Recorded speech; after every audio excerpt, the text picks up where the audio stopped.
السلام عليكم ورحمة الله تعالى وبركاته soo dhawaada dhammaantiin dhalinyaro inaad fiicantiin baan rajaynayaa muuqaalkani wuxuu daba socdaa muuqaalkii ka horreeyey oo aan kaga hadalnay sida Facebook page iyo Facebook profile looga sameeyo lacag marka dhalinyarta badankoogii ayaa waxay soo weydiiyeen su'aal ah maadaama dadka aanan u diri karin muuqaaladii oo dadka wadamada kale jooga aanan u adeegsan karin muuqaalada aanan u diri karin oo dhibaato nagu yartahay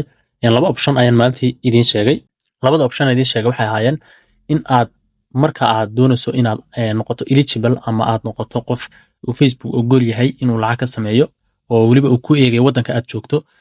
maalinka waxaa idiin sheegay labada qodob oo ahaa in qofki ku joogo wadanka dibadiisa oo aad qofkaasi akoonkaaga aad ku wareejiso oo admin ka noqdo iyo in aad isticmaasho Amazon ADS marka dhalinyarta badankoodu waxay codsadeen Amazon ADS-ka inaan uga soo sameeyo muuqaal oo ay ka iyagu isticmaalaan oo computer virtual ama computer karuurina in ay iyagu isku isticmaalaan oo ay furtaan oo Amazon ay ka furtaan marka haddaba muuqaalkeennii waxaan ku sharaxi doonaa sida loo furto computerkaasi karuuri computerka oo aan ka dhex furan doono Amazon ADS oo ah Amazon Web Services marka Amazon ADS waxay ku siinaysaa computerkaasi ay ku furaysaa waliba sanadka koowaad wuxuu noqon doonaa free wixii ka dambeeya adiga ayaa option la dooran doona intaad u baahan tahay raamamka waxaad u baahan tahay kaliya inaad waxyaalo fudfudaas ka isticmaasho waxaad u baahan tahay in waxyaalo waaweyn aad isticmaasho oo aad programyo wax soo dedejisto mar walba adigu waxaad u baahan tahay adiga kugu xiran tahay markaasi waanan ku fahansiinayaa waxyaalaha muhiimka aad u baahan tahay okay haddaba haddii waxoogaa yar ku fahansiiyo waa maxay Amazon AWS ama muxuu yahay Amazon ADS marka hore Amazon ADS haddii aan ku yar fahansiiyo waa waxa loo soo gaabiyey Amazon Web Services marka macnaha waa qayb kamid ah Amazon oo qaabilsan in ay dadka u qabato adeegyo gaar ah marka hal adeeg maaha waa adeegyo fara badan oo aan hadda soo koobi karin mostly waxa laga sameeyaa courses ama kursiin baa laga sameeyaa si loo isticmaalo xataa waxa ku jirta inaad ku baran kartid haddaad baahan tahay developer inaad noqoto designer inaad noqoto anything wixii loo baahnaayo dhan oo xataa ay shahaadooyin ku siinayaan ayaa jirta marka mar walba waxaad uga baahan tahay ku xiran tahay inagu waxaan uga baahannahay sida aynu u bedeli lahayn locationkeena ama aynu u bedeli lahayn IP addresska aynu haysano oo especially marka joogno dhulka Soomaalida si aynu u bedeli lahayn wadan kale markaasi waxa qaybtaasi waxa la yiraahdaa EC2 instance EC2 instance-ga ayaan uga baahannahay in aynu ka dhex furano Amazon ADS marka qaybtaasi saa loo furto ay muuqaalkeenani ku saabsanaan doona haddaba marka koobaad waxaa khasaba inaad furato Amazon ADS account marka hore inaad furato shuruudaha uu kaaga baahan yahay waxa weeyaan inaad haysato Mastercard ama Visa card inaad leedahay si uu ku hubiyo inaad qof sax tahay marka Mastercard-da ama Visa card-ka ayaad gashan kartaa Mastercard saa loo furto muuqaalkan markaan duubayo labada muuqaalkan aan duubayo muuqaalkii ka horreeyay ka soo horreeyay markaad eegto waxaan kaga hadlay saa loo samaysto Mastercard soo samaysan karis oo Wi-Fi baa soo fududeysay runtii marka Wi-Fi ka dhex furo muuqaalkaasi hore ayaa daawan doontaa haddii aan muuqaalkaaga waxoogaa ku yartuso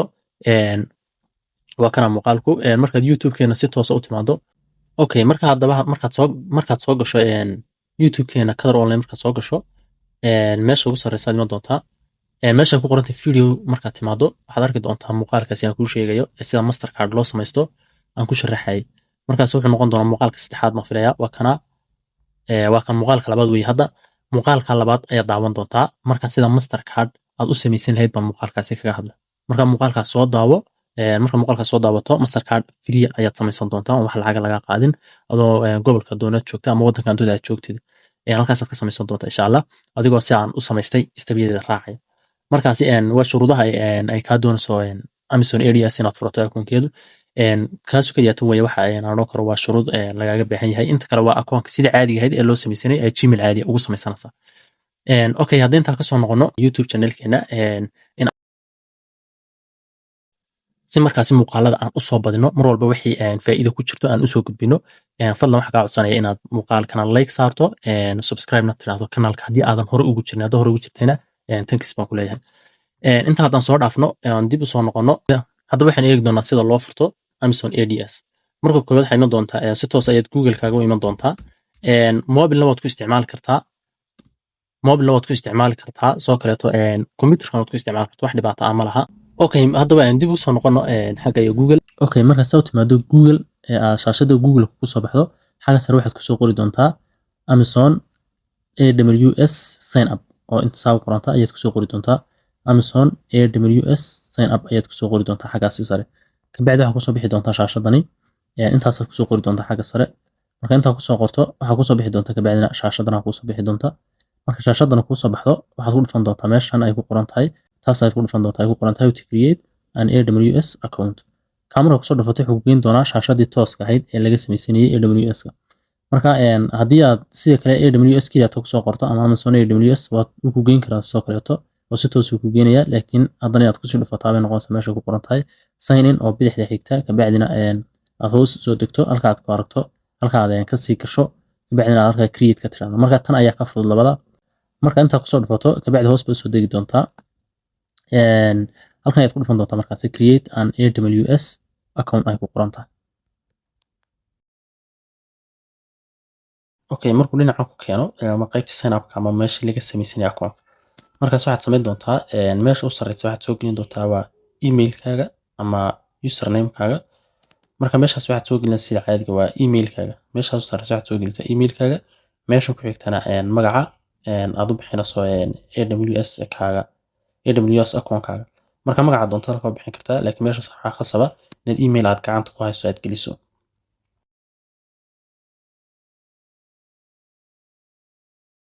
Marka xagga soo geliso sare marka xagga sare soo geliso email-kaaga ama gmail-kaaga xagga sare soo geliso halkan magaca doonto ayaad halkan gelinaysaa magacaad jecesha ayaad gashan doontaa laakiin waxa wanaagsan inaad magacaaga halkan gashato. Okay, marka intaas samayso waxaad oran doontaa verify email address. Marka macnaha email address ayaa lagu dirayaa marka hore oo verify garaynaysa.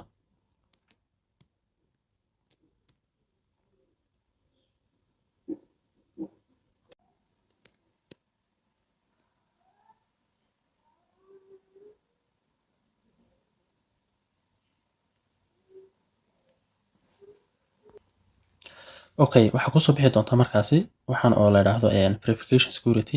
ama inta badan robot inaad tahay iyo kale la iska eegayaa. Marka waxa soo baxaya xuruufaha meeshaasi ku qoran ayaa loo baahan yahay halka ku qorto. Xuruufaha meeshaasi ku qoran si fiican u eeg mar walba. Haddii aadan arkaynin ama aadan si fiican u arkin waad iska bedeli kartaa waxaad oran kartaa ii bedel ma arkayo. Marka mar walba waxa wanaagsan xuruufaha meesha ku qoran in aad halka ku qorto oo si sax ah aad ugu qorto. Okay, hadda waxaan ku dhaanay si fiican ma arko marka iga bedel. Hadda way iga bedelay meesha horeysa waa 2 saan filayo meesha ku xigtaan waa n meesha ku xigtaan waa p meesha ku xigtaan waa z meesha ku xigtaan waa f meesha ku xigtaan waa m intaasaan gelinaya markaas. Okay, marka intaas u geliyay waxaan sameynaa markaasi submit baan odhanaya. Marka halkaas ka sax oo si caadi ah toos u geli. Okay, hadda anigu way diiday wuxuu igu yiri ma saxsana waxaad gelisay mar labaad ku celinayaa liigu yiri marka hadda mar kale ayaan ku celinayaa. Okay, marka meeshaas si sax ah u soo geliso wuu ku soo dhaafin doonaa xaggan ayuu ku keeni doonaa. Marka waxaan kan wax ku qoranayaa daba email-kii waxaan u dirnay code marka code-kii email-ka halkan soo geli. Marka email-kaaga aadaysaa kabacdina code-kii ayaa halkan soo gelinaysaa. Okay, markaad code-ka soo qaadato soo koobiyeyso code-ka kadibna halkan soo gasho hadda code-ka waan soo gashatay aniga kabacdi waan odhanayaa verify. Okay, intaa wixii ka dambeeya wuxuu ku oranaya waxaad u samaysaa password marka password adag u samayso oo aad hadhow tole aad ku geli doontid account-kaaga AWS-ka. Markaasi hadda waxaan u sameynayaa password. Okay, marka continue tiraahdo ee password-ka soo samayso halkan ayuu ku keeni doonaa oo qaybtii contact information-ka meeshan iyadana soo kale aad buuxin doontaa. Marka hore waxaad dooran doontaa personal dooro oo waxaad bisanaysaa dooranin inaad shakhsiyan u isticmaalaso dooro.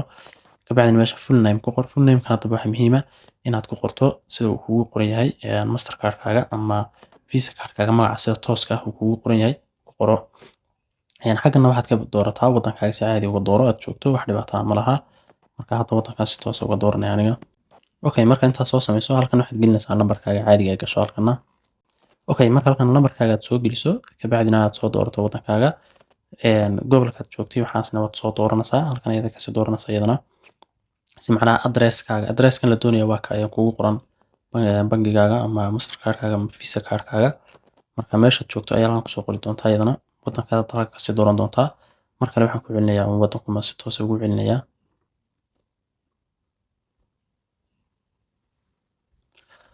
Okay, marka halka aad waddanka ku soo celiso meeshan address-ka kugu qoran bangigaaga ama address-ka meesha aad degan tahay hadda ayaad iskaga qoranaysaa.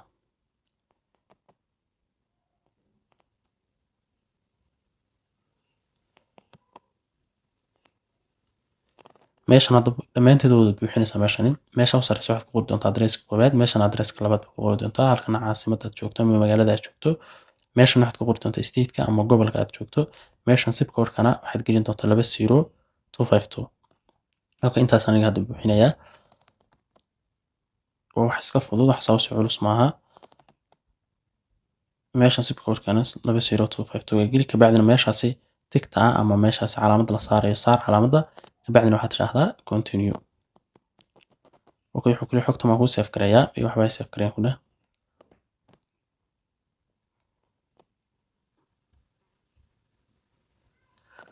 okay meesha hadda wuxuu ka oranayaa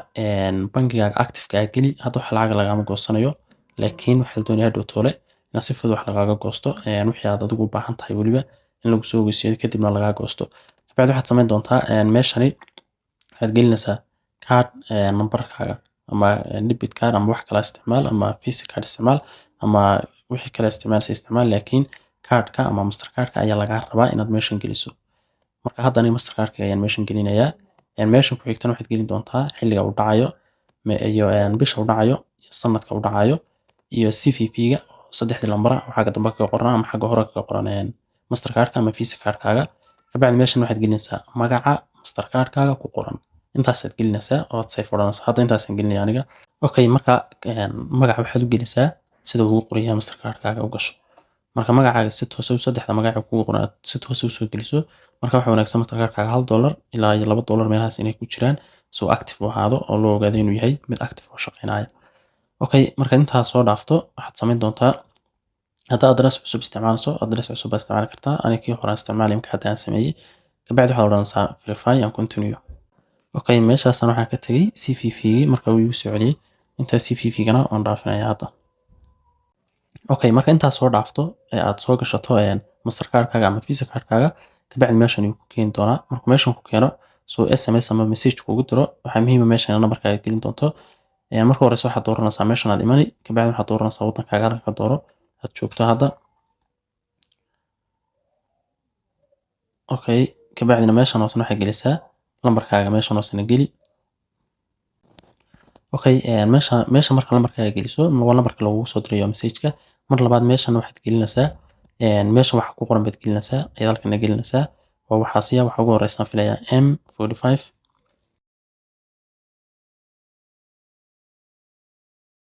okay kabacdina send baad odhanaysaa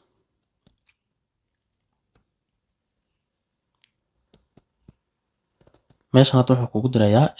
verification key oo lambarkaaga ay verify gareynayaa marka waxaad sameynaa lambarkaaga haysta mar walba halkan waxaan gelinayaa hadda verification code-ka okay meeshaasi waxaan gelinayaa markaasi numberkii hadda waan soo qaatay numberkii code-ka la diray kabacdina waan geliyay waa afar number mostly inta ugu badan afar number bay soo diraan kabacdina waxaad odhanaysaa continue marka hal step ayaa noo hadhaa filayaa oo gabagabayntii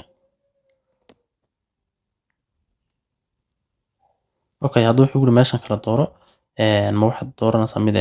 basic oo free mise waxaad doonaysaa mid lacag ku bilaabato marka waxaan odhanaa anagu waxaan rabnaa hadda mid basic oo free oo aan u baahanahay inaan sanadka koobaad si free ku isticmaalo okay kolka option-kan hore dooranaysaa kabacdina hoos baad soo degi kadibna waxaad odhanaysaa continue okay waxa tan meesha waxaad arkaysaa ku soo qoray congratulation in lagu sameeyay account-kii AWS-ka haddaba waxay noo haray sidii aad computer-ka uga dhex furaysay ama EC2 qaybtii la oranayay sida aad u furaysay okay markuu soo ku soo qoro wuxuu ku sheegay in account-kii la sameeyay oo diyaarsan yahay kabacdi waxaad samayn doontaa meeshan ku qoran tahay code AWS ayaad oran doontaa okay marka soo gasho qaybtan ama aad soo gasho AWS-kaaga account-kiisa marka soo gasho haddaba si aynu u sameeyno EC2 instance waxaan u baahanahay marka inaynu samaysano computer virtual ama computerka inaynu ka dhex furno ay hadda dooranayeen AWS-keena ay furnay ama account-kii AWS-ka halkan wuxuu ku keeni doonaa laga yaabaa marka qaar inuu verification ugu yar qaato ama uu hore ku soo saar waayo shaashadan oo ay ku yiraahdo ilaa 49 meelaha sug way dhici kartaa laakiin hadduu halkan ku keeno marka login tiraahdo waxa laga yaabaa meeshan dhinacan xigta ee EC2 ku qoran tahay meeshan EC2 ku qoran tahay iyo meeshan supportiga oo meelaha anigu aan booqday buu sheegay hadda laakiin adiga inuu ku soo saarin baa laga yaabaa marka waxaad sameyn doontaa waxaan ku tusayaa markaasi si aad EC2-ga aad u furnayso oo computerka ah macnaha ugu horreyn waxaad sameyn doontaa horta waxaad dooran doontaa wadanka aad doonaysid inaad computerka ka furato waxaan kugula talin lahaa wadanka aad doonaysid inaad qofka jooga aad hadhow baasaboorkiisa ama ID-giisa waxaas aad isticmaasho inaad ka dhigatan kugula talin lahaa 100% waayo hadhow toole si ay isku waafaqaan computerka meesha yaala iyo verificationada waxaas inkastoo computerku meel kasta adna aan lagu xisaabinayn oo ayna khasab ahayn inay computerka iyo qofka meesha wada joogaan laakiin laba wadan waad kala joogi kartaan labada wadan ay kala yihiin labada wadan ay yihiin eligible marka waxaad soo dooran doontaa marka koobaad wadanka aad doonaysid inuu computerku ku yaalo wax dhibaato ma laha wadan kasta oo okay wadan kasta markaas available waad soo dooran kartaa oo Facebook oo galiya marka ugu horreyn waxaad sameyn doontaa meeshan ayaad iman doontaa ka bacdina waxaad dooran doontaa wadanka aad doonaysid ama wadan aad rabtid ayaad ka sarabtaa laga yaabaa gobolkiisa waad sii dooran kartaa goboladu meesha way ku sii qorqorayeen meelaha qaar wadamada kale ayaa ku qoran marka kuwa gobolada la waad sii dooran kartaa kuwa kalena waad sii dooran kartaa labadaba adiga ku taala okay hadda say noo soo baxday waxaad arkaysaan inuu noo saarayo wadamo badan iyo Mareykanka goboladiisa wax noo saarayo marka meeshan waxa jirta kala jabnaan oo kala qiimo jaban yihiin goboladu ama wadamadu kala qiimo jaban yihiin imika Tokyo kala ka qaalisan tahay haddaan doorto California jaban macnaha meelaha Paris laga yaabo inay ka qaalisanaato soo kale California ay ka jabnaato marka ani hadda waxaan iska dooranayaa Virginia aan dooranayaa goboladan ayaa waxaad iska dooran kartaa California Virginia Ohio waxaad iska dooran kartaa waa iska jaban yihiin way ka jaban yihiin kuwa kale marka aniga hadda waxaan dooranayaa Virginia marka waxaan kula talinayaa California la Virginia mid aan iska doorato marka hadda Virginia ayaan oranaa computer yaala nasiibaan ku oranaa Amazon marka iyada ayaa naaqay nooga furi doonta wadada la marayana step by step inaad martaaba wanaagsan okay markaad soo doorato gobolka aad u baahan tahay ama magaalada u baahan tahay ama wadanka aad u baahan tahay markaad soo doorato ka bacdi waxa ku soo bixi doonta shaashadan laga yaabo in meelahan ayna inta ku soo bixin sometimes ay ku soo baxaan wax dhibaato ama laha haddii shaashada caadiga ku soo baxdo waxaad sameyn doontaa meeshan ayaa tagi doontaa oo dhinaca koornaha ah ka bacdi marka meeshaas aad ku dhufato meeshan waxa ku qoran all services kadib waxa ku dhufan doontaa meesha ku qoran tahay all services aad ku soo dhufan doontaa kadib marka ku soo dhufato all services wuxuu ku tusi doonaa dhammaan adeegyada ay bixinayso Amazon AWS marka adeegyadu waa kuwana waxa ugu sareeya EC2 gaas oo computerka caadiga virtualka la furanayay wax walba meeshan waad ku arkaysaa xataa waxa jira soo kale waxyaabahan aad arkayso dhan dhamaantooda waxyaalo adeegyo la qabto oo dadka loo qabto marka inta ugu badan waxa dadku xoog saaraan xataa development baa ku jira oo developer bad noqon karaysa kolba waxay ku xidhan tahay adigu waxaad u baahan tahay ama wax aad danta aad ka leedahay nooc ay tahay ku xidhan tahay marka danteena inaga waxa weeye waxa kale ku dawaqameena hadda waxa weeye inay furano EC2 EC2 gaas markaasi waa computerkii virtualka ah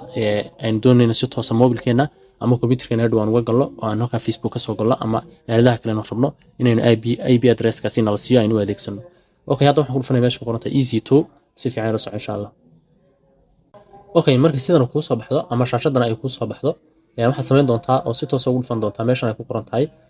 instance meeshaas ay ku qoran tahay instance ay ku dhufan doontaa meeshan xogta ay kaaga soo saari doona wixii aad isticmaashay marka meeshaas aad ku dhufan doontaa ay ku qoran tahay instance hadda instance ayaan ku dhufanaya ama meesha ku qoran tahay instance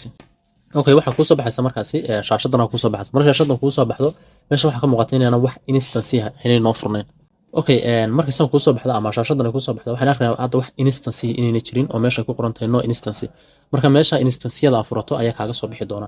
marka hadda instance-ga ayaan sameysanaynaa oo ayaan furanaa okay marka sidan ku soo baxdo waxaad ku dhufan doontaa meesha ku qoran tahay launch instance ama meeshan hoose ay ku qoran tahay launch instance labadoo ku dhufan kartaa marka xagan sare ay ku dhufan ay ku qoran tahay launch instance marka waxaan rabnaa inay instance in loo sameeyo hadda wax instance meesha kama duwan gashana waa wax computer wali nama siin okay hadda halkan ay ka bilaabmaysaa instance-ga magaciisa iyo xogihiisa lagu buuxinayay meesha ugu horeysa waxaad u bixisan kartaa magac baad u bixisan kartaa marka hadda aniga Maxamed iska bixiyo kolka dhowr instance marka furato imkan kasta oo u baahnayn ba dhowr hadan laakiin markaad furato hadda dhowr leedahay ama aad ku hor lahayd si aad u kala gargarato waxa muhiim ah markaas inaad magacaya u kala bixiso okay halka markaan magaca u soo bixiyay ku soo qoray Maxamed ku soo qoray hoos baan u soo degayaa meeshan ayaa ku xigi doonta meeshan waxa weeyaan shirkadaha laga siinayo computerka ama software-rada shirkadahan ay u kala duduwayn halka Microsoft ku qoran halkan Amazon ku ay bixiso halkan kuwa kale Mac oo kuwa Apple macnaha uu ku jiro software-kii Apple ama Mac halkan shirkad kale iyaduna ku qoran oo la yiraahdo Ubuntu marka shirkaduhu kala duduwan yihiin marka waxa ugu wanaagsan ugu badan inaad iska qaadato ama Microsoft ama Amazon marka hadda aan wax iska qaadanaya Microsoft oo shirkad weyn oo caana oo programmadeedu aad u fiican yihiin oo dadka wada fahmaan marka hadda waxaan dooranayaa Windows waan iska dooranayaa Amazon waan dooran karaa tan kale soo kale waan dooran karaa laakiin mid mar walba taad fahmisid ayaa wanaagsan meeshaas markaan soo doorto meeshan wuxuu ii soo qoray inay jiraan hal free ah oo free trial ah oo laga hayo Microsoft haddana Amazon doorto waxa laga yaabaa inay isbedesho oo ay ka badato okay marka meeshan timaado meeshan waxaad ka dooran kartaa serverska ama noocyada ku jira ee computerkaaga lagu soo download gareynayo ama ay nooc yihiin kan waxa u sareeya in aan arkana kii 22 la sameeyay kan 22 soo kaleeto serverada halkan 2019 baa ku jira 2016 marka waxa wanaagsan mar walba ka u sareeya inaad iska doorato 22ga wuxuu leeyahay free trial oo waa eligible macna in uu free ahaan lagu siinayo eligible hadii free trial kaas eligible ahayn waad iska bedelaysaa ku free ayaad eeganaysaa hadii kale lacag ba koodnayaan okay hoos baad soo bixi doontaa meeshan description-ka ku qoran inuu free file yahay baa lagu sheegay provider-ku waa 64 bit weeyaan waa kombiyuutarada caadiga dambe kor baad soo soconaysaa meeshani hadii aad meesha ay ku qoran tahay T2 .micro haddaad doorato waxa lagu siinayaa waxay ka dhigan tahay waxyaalaha lagu siin waxa kamid ah 1 gigabyte oo memory ah okay meesha marka timaado soo kale taad bedeli kartaa meesha ay ku qoran tahay T2 micro laakiin T2 gaas ugu jaban ugu wanaagsan haddaad kuwa ka badan aad qaadato oo macnaha ay raamamkoodii waxaas ay ka badan yihiin ama gigabyte ka lagu siinaya memory hadii noqoto dhinac walba noqoto ay ka badan yihiin wad qaadan kartaa qaar badan oo free ayaa ku jira oo laakiin 2ga ka badan marka 2x large waxaas u leeyihiin marka waxaan kula talin lahaa taa u sareysa default-ga ee lagu dooray inaad iska doorato maadaama waxa ay doonaa inuu wax soo buuran ahayn oo uu yahay Facebook iyo IP address okay halka marka soo dhaafto meeshan ayaa iyaduna aad muhiim u ah marka meeshan timaado waxa ay ku qoran tahay Keyber waa Keyberka lagu login garan karo ama aad ku samaysanayso wax password kale lagu siinayo marka password gaar ah ku siin doono computerka lagu galayo marka meeshan ay ku dhufan doontaa ku qoran tahay create new Keyber new Keyberkan macnihiisu waxa weeyaan waa code waana soo download garaysanaysaa computerkaaga ama mobilkaaga ka bacdi marka lagu weydiiyo ayaad gelin doontaa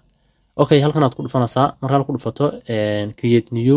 Keyber ayaad ku dhufan doontaa marka waxa wanaagsan waliba marka mobilka isticmaalaysa inaad ka dhigato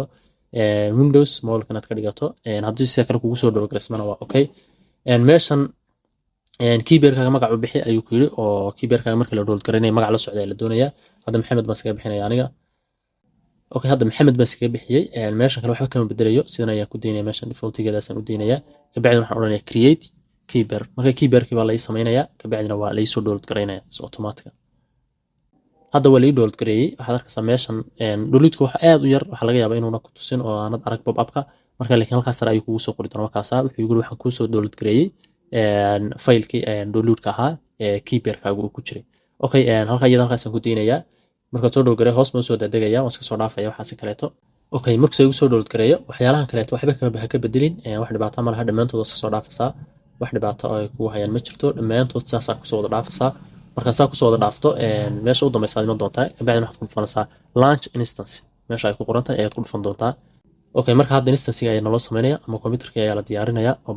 okay hadda wuxuu noo soo qoray in uu ku guuleystay launching-kii oo naloo sameeyay computerkii naloo diyaariyay marka computerka sidaan u geli lahayn ba hadda la doonaya marka horeysa waxaad ku dhufan kartaa meeshan ku qoran tahay xuruufaha numbarada ah ee istaba yaala ayaad ku dhufanaysaa marka ugu horeysa meeshaas marka soo ugu dhufato wuxuu ku geyn doonaa meeshii okay ka bacdi wuxuu ku geyn doonaa meeshii computerkeena aynu ka geli lahayn ama meeshii aynu ka set up gareysan lahayn oo aynu active ka dhigi lahayn computerkeena oo aynu ka heli lahayn password-kii iyo username-kii iyo IP address-kii intaaba saddexdaas ayaynu u baahannahay saddexdaas kolka halkan u baahannahay saddexdaas kolka halkan lagu siin doonaa kolka wax yar ayaynu suganaa insha Allah okay marka shaashadana ku soo baxaysa marka way naloo diyaarinayaa instance-geeni marka instance-ga magaca u bixinay wakaasa oo way naloo diyaariyay haddaad meeshaasi ku aragto meesha haddaad ku aragto running ay tahay macnaha waa lagu diyaariyay ka dhigantay oo ku diyaar marka waxaad sameynaysaa tigta saarsa meeshaas ay calaamadda tigta soo saari doontaa ama falaadha ayaa soo duldhigi doontaa ka bacdi waxa ku soo baxaya meeshan xogtii aad ku xiriirin lahayd computerkaaga ama mobilkaaga ayaa meeshan kaaga soo baxaysa okay haddaba hadaynu xogtan aynu ka bilowna xogta ugu horeysa aynu u baahannahay waxa weeye waxa la yiraahdo private IP-ga ayaynu u baahannahay kan waa muhiim iska koobiyeyso ka bacdina meel dhigo soo kaleeto kan isna instance ID baa la yiraahdaa isna waad koobiyeysanaysaa meel baa isagana dhiganaysaa insha Allah okay haddaba meesha marka ugu horeysa waxaan qaadan doonaa waxa la yiraahdo IP-ga ama IP address-ka waxa la yiraahdo ayaan qaadan doonaa meesha laga soo galayana waa ku sheegi doonaa hadda mobile isticmaalso iyo hadda computer isticmaalso okay ka bacdi marka halkan soo gaadho dhowr meelood oo muhiim ah ayaa la qaadaya ugu horreyn waxaad qaadan doontaa meeshan ay ku qoran tahay public IP address meesha ay ku qoran tahay ayaad qaadan doontaa oo kana ayaad qaadi doontaa kan waa soo qaadaya ka bacdi waxaad soo furataa node-kaaga soo furo ama meel safe oo aad ku save garaysanayso oo xogtaada cidna ayna ka arki doonin insha Allah soo furo ana hadda node-kan iska soo furanaya markaasi waa for example kani marka node-kan iska soo furanaya wax dhibaato ma laha computerkan hawada ayaan ka saari doonaa mar dhow markaasi anigu waxaan iska soo furayna node-kayga computerkan hadhow tole hawada ayaan ka saari doonaa wax dhibaato ma laha marka baahi badan ma hayso kan maaha kiis rasmiga ayaan ugu isticmaalay maaha waa kuwa idinkuna idinku tusayay okay node-kan soo qabanaya markaasi marka node-ka soo furto waxaan samayn doonaa meeshan ayaa waxaan ku qorayaa ap address-ka ayaan iskaga soo gaabsanaya intaasi okay kabacdi marka intaasi halka geliyo kabacdi waxaan odhan doonaa ap address-ka waxaan samayn doonaa halkan ayaan dhigan doonaa ap address-ka waa kaasa kabacdina enter baan odhanaya kadibna waxaan soo qaadanaya password-kii iyo username mostly waa iska caan oo administrator baa ku qoran inta ugu badan administrator ayaa ku qoran haddaad weydo inkastoo waayin meeshan ay ku jiraan mar walba kabacdi marka intaa soo gaadhno waxaan odhan doonaa hadda meeshan ay ku qoran tahay meesha markaynu ka qaadano ab-ga bref ab-gaas kana waad qaadan kartaa waad dhigan kartaa laakiin kan ayaa connecting-ka fudud oo markaas hore kuu connect garanaya kan hadduu ku diido kan ayaad qaadanaysaa ama kan ayaad qaadanaysaa oo saddex mid ahaan ayaa connect ku odhan doonaa markaynu remote ka samaynano ama desktop remote-ka intaa waxaa kugu xigi doona meeshan ay ku qoran tahay connect ee sare ayaad iman doontaa kabacdi markaa meeshaasi ay ku qoran tahay connect aad kusoo dhufato meeshan waxaan kasoo qaadan doonaa password-kii iyo username-kii saasaynu markaa ku geli doonaa computerkii insha Allah okay markaa meeshan timaado waxaad ku dhufan doontaa meeshan ay ku qoran tahay RTP client meesha ay ku qoran tahay ayaad ku dhufan doontaa kabacdina kor baad usoo erjiyi doontaa marka waxoogaa kor usoo baxdo meeshan waa kana username-kii waxa ku qoran administrator haddaad u baahan tahay waad iska xifdiyi kartaa inta ugu badan administratorkaas ayaa lagu soo galaa kabacdi waxaan ku dhufanaya meesha calaamada koobida kadibna waxaan ku laabanaya node-kaygii kabacdina meeshaas ayaan dhiganayaa username-ki weeyaan username baan ku qoraya markaasi marka username meeshaasi ku qorto waxaan samayn doonaa meeshan ayaan dhiganaya markaasi username-kina xaggaas ayaan dhigtay okay marka intaa kasoo laabto waxaan kusoo laaban doonaa haddana isla meeshii kabacdi meeshan waxaan ku dhufan doonaa ay ku qoran tahay get password si passwordka la siiyo marka keyboardkan markii dhaweyto soo download garaynay ayaan halkan gelin doonaa hadda wuxuu igu yiri soo upload gare keyboardkaagi kabacdina waan soo upload garaynaya markaasi faylkii ayaan dul tegi doonaa markaasi aan magaca u sii bixiyay ee ii soo download garaysnaa okay waa kan hadda faylkii faylashu wuxuu soo qabsanaya formatkooga ayuu hayaa waxa laga yaabaa faylkan xagga hore ka soo qabsado marka faylka waa kana xagga sare saaran hadda ayaan ku odhanaya markaasi open inta soo doorto dad computer isticmaal hadda mobile isticmaalaysan caadi baad soo dooran doontaa open baad soo odhan doontaa insha Allah okay kolka keyboardku wax fara badan ama waa qoraal fara badan waa kana qoraalkan aadka u faraha badan la weeyaan markaasi waxaan odhanayaa meesha ku qoran tahay describe ayaan ku dhufanaya marka passwordkii ay soo toosay noo siin doonaa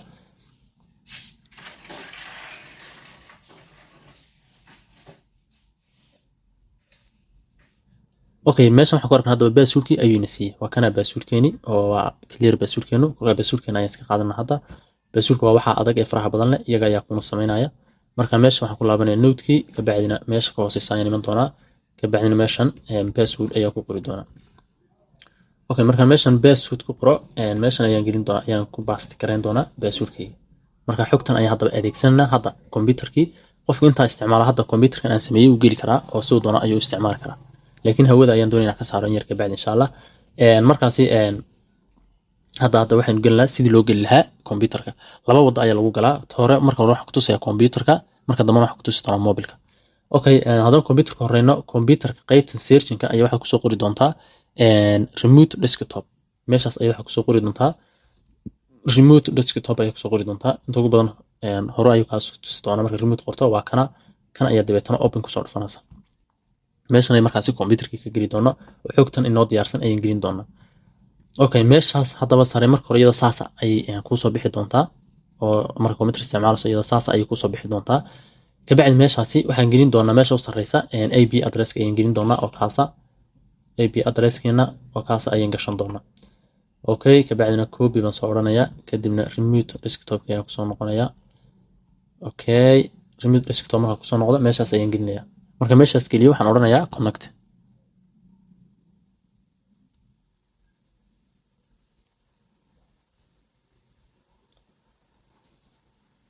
okay markaad connect tiraahdo waa inuu kuusoo saaro halkan haddii cillad kuusoo saaro ab-gaaga ayaa khaldan ab-ga kale ee ka horeeya soo qaada markaasi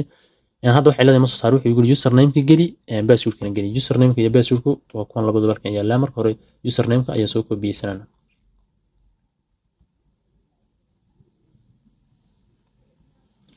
okay kabacdi username-ka soo koobiyeysano halkan ayaan control v ku oranaya password-kan soo kale isagana soo koobiyeysanaya oo kana space-kaas iyo ka raacin haddii space-kaas ka raaco meesha oo space ama wax ka badan soo koobiyeyso ku diidi doona markasta la isku chango naadan intaad koobiyeysanaysa iyo intaad qaadanaysa mar walba oo xarafka u dambeeya hadduu taagnaadaan iyana xarafkaasi markaas dhaafin sheegaas wata ka bilaabmaya kanay kabacdi copy baan odhanayaa okay marka copy soo yiraahdo waxaan ku soo noqonayaa remote desktop-kii kabacdina meeshan ayaan control v ku odhanaya kadibna waxaan odhanayaa okay marka waxaan rajaynayaa inuu computerkii si toos ah inoo geyn doono insha Allah marka pop-up-kan kusoo saaro waxba maaha waxaad odhanaysaa yes oo hore ayaad iska sii soconaysaa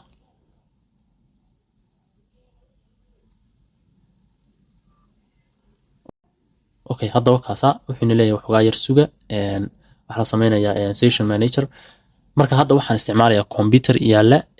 waddanka Mareykanka gaar ahaan yaala Virginia ayaan isticmaalayaa hadda computerkiisa toosan ugu jira Facebook-ayga waxaan ka soo galaba meeshan waxaan noqonayaa qof eligible oo ah oo macnaha Facebook ka sameyn kara lacag ama meelaha kale sida AdSense oo kale eligible u noqon kara hadii uu waddankaaga u diido inkastoo AdSense ay ku fiican tahay waddan kasta adoo jooga qof baad wakiilan kartaa marka inta ugu badan dadka muuqaalo looma dhiibin laakiin Facebook waa ay khasab noqonaysaa in muuqaalada qofka soo gelinaya uu joogo waddan eligible marka hadda computerkii ayay nala siinayaa oo naloo soo kicinaya wakana waa computer Windows kolka waxaan filayaa in ku jiro Windows 10 inuu ku jiro ayaan filayaa oo ku duuban yahay saas uu computerkaagu markaasi kuugu soo kacay hadda waxaan haysanaa computer Pro oo aynan inagu lahayn laakiin in laga create sanad free ah marka wax kasta la ayaan halkan ka soo geli karayaa oo hadda computerkan ayaan isticmaalayaa okay Microsoft Edge ayay marka hore ku soo bilaaban oo waxa iska leh Microsoft kan ayaan ka geli karaa hadda Facebook-ayga waad garanaysaa loo geliyay si toos ah ayaad u geli karaysaa marka ku dhufato Google-ku ku saari doona kabacdina si toos ah ayaad u gelaysaa okay hadda waxay noo soo kacaya browserkii Edge waxay noo soo kacay hadda meesha sare sida caadiga ah wax lagu qor jiray ku qor doontaa halkaas aad Facebook ka soo geli doontaa kabacdina Facebook-kaaga ayaa la ka gelin doontaa marka waxaan kula talinayaa mar walba Facebook-kaaga waxaad ka saartaa xagga mobilkaaga iyo meelihii dhafaysadii kale ku jiray iyadana waxa la tagaa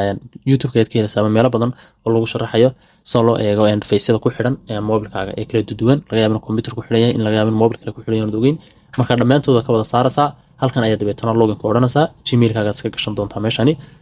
Chrome haddaad u baahan tahay Chrome-ka ka yar fudud baan filayaa Edge-ga haddaan aqoonin oo aanad hore aan isticmaalay marka isagana waad la soo degaysaa waad la soo degi kartaa waad iska soo download kartaa marka waxaan kula talinayaa waxyaalo badan ha ku soo download gareynin maxaa ku dhahay isticmaalka waa iska caadi iska isticmaali kartaa waqtiga doonto laakiin waxba ha ku soo download gareyn fara badan waxaan kula talin lahaa inaad u isticmaasho Facebook iyo TikTok inta badan waa laga soo galaa adigoo browserka isticmaalaya taas good ah haddaba waxaan ku tusi doonaa iyadana sida haddaba telefoonka aad uga soo galayso iyadana okay intaynan telefoonka gaarin haddaba oo aynan telefoonka aan kugu tusin waxa muhiim ah sidee baan uga noqonayaa isweydiin la waxaan xagga sare ayaad iman doontaa oo falaadhaada xagga sare ay keen doontaa meeshan wuxuu ku tusay dashboardki haddaan idhaahdo minimize wuxuu keen doonaa computerka caadiga waxaan kale uga hor qaaday waa kana computerka aan ku soo noqday remote desktop-kina si caadi iyo halkan u yaala marka haddaan ku soo laabto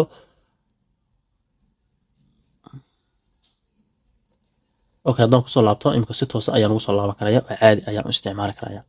haddaan u baahanahay iska xidho halkan ayaan ku dhufanaya kabacdina wuu iska xidhmaya hadda close baan ku dhufanaya waan iska soo xidhaya marka waxaan ku tusay haddaba mobilka sida looga soo gelay mobilka waxaad soo download doontaa application aan ku tusi doono ama waxaad ku qortaa Play Store-ta remote desktop marka waxaan ku tusi doonaa application isaguna okay marka soo ku saaro haade waan ka baxayaa maad ka baxaysaa wiigu haa waan ka baxayaa ku dheh maadaama xogtaada meel kale kugu save gareysan tahay markasta xogtaada ku save gareysnaato xogtan ku sheegay waa saddexdii passwordkii iyo administratorkii iyo intan meesha ku qoran weeyaan okay intan hadda waan iskaga soo laabanaya aniga waxaan sameyn doonaa markaasi waxaan ku tusi doonaa mobilka haddaba saa looga isticmaalo ama saa mobilka looga soo galo ugu horreyn mobilka waxaad tegi doontaa haddaba Play Store-taada marka Play Store tagtid waxaa kusoo qortaa remote desktop kusoo qor okay marka ku soo qorto remote desktop xagana iman doontaa waa ka sareeya markaas kaas iska qaadan doontaa kaas si fiican kugu soo ku soo ka xiriirinaya kuma kala yaabeen shaqeynaya laakiin kaas aan tijaabiyay kaasna si fiican u shaqeynaya okay kaas ayaan ku dulfanaa markaasi kuwa kale ka wanaagsan dadashan waa okay laakiin kaas ayaan hadda ku dulfanaa oo soo dejinayna okay already aniga waa ii degsanaa waxaan oranayaa open marka soo dejisato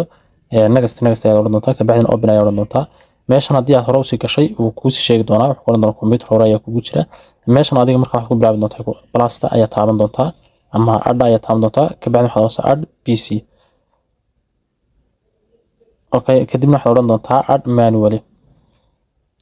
kabacdi hadda wuxuu ku weydiin doonaa ip addresski meeshan waxaad gelisay ip addresski aan markii dhaweytolo aan isticmaalanay ee aynu gelinanay xaga computerka marka halkaa waxaan gelinaya ip addresski hadda okay marka meeshaas ay gelisay ip addresska waxyaalaha kale waxba ka beddelin size-geeda kabacdina meesha sare ay ku qoran tahay save ayaad ku dhufanaysaa markaas hadda save ayaan idhi marka laba ii soo saaraya kayga hore iyo kani kabacdi markaad save taa tidhaahdo computerkan ayaa kusoo baxay kabacdina waad ku dul dhufanaysaasi kabacdina waad ku dul dhufanaysaa okay kadib wuxuu ku weydiin doonaa usernamekii iyo passwordkii meesha waxaad gelin doontaa usernamekii oo usernamekii aad la soo degtay aad noodkii wax dhigatay halkana waxaad gelinaysaa passwordkii kabacdi waxaad odhanaysaa continue okay kolkaa meeshan ay ku qoran tahay user admin ayaan gelin doonaa adminkii kolkaa administrator ayuu ahaa administratorkii hadda waan geliyey kabacdi meeshan waxaan gelinayaa passwordkii oo ahaa passwordkii dheeraa ayaan meeshan gelinayaa marka copy inaad ku sidataa waa fiican oo aad ku geliso okay حتى haddana baasuurkiina waan geliyey kabacdi markaan baasuurkii geliyey waxaan ku dhuftay continue kabacdina pop upkan ayaa soo baxay ama daaqadan ayaa soo baxaysa kabacdina waxaan odhanayaa connect okay markaa shaashadan ku soo baxaysa isla markaa wuxuu keeni doonaa qaybtii desktopkii aan isticmaalnay hadda okay hadda waxaan arkanaa laba habba waad isticmaali kartaa haddaba marka computerka isticmaalayso mooska adigoo farta saa u dhaqdhaqaajinaya ayaa mooska yargeyn kartaa meeshaad jeceshahay ayaad mooska ergeyn kartaa meesha jeceshay markaa ku dhufan kartaa kadibna ama haddaad back doonayso haddaad login doonayso haddaad wax kaleeto doonayso marka imika hadda waxay noo taagan yahay waa irtiga markii dhawed aan ku jirnay haddana u baahno saas dul taganaa kabacdina meesha closed ah ayaan dul keenanaa mooska kabacdina click bay banaankaa siinanaa kadibna wuu kasoo naabanaya oo shaashadii caadigeed buu nagu celin doonaa okay marka waxaa suurtagala meeshan hoose inuu kuu soo dhigdhigo email gasho ama gmail gasho oo kaya dhaqaaq waayo ama kuu saari waayo meesha close hayda lagaga noqonayay marka meeshaasi waxaad ku waxaad oran kartaa xagga hoose ku dhufan kartaa hadda email ma gelin oran kartaa soo kaleeto emailkaagana waad iska gashan kartaa no problem marka markaad kusoo baxdo shaashada irjiga dad ku dhufato waxa laga yaabaa in hore kaaga bixin laakiin mar walba markaad soo bilaabaso computerka ayaad ugu fiican tahay si easy ayaad uga bixi karaysaa marka isaan kuu sheegaya halkan ayaad isticmaali kartaa hadda sidii caadigeed gacantayda ayaan isticmaalaya oon ku riixriixi karaya haddana haddaad idhahdo close saar waan saari karayaa oo waan iska soo xiri karayaa okay hadda waan iska soo xiray soo kaleeto waxaa ii furan faylkana waan iska soo xiraya sida caadiga ahayd touching ahayd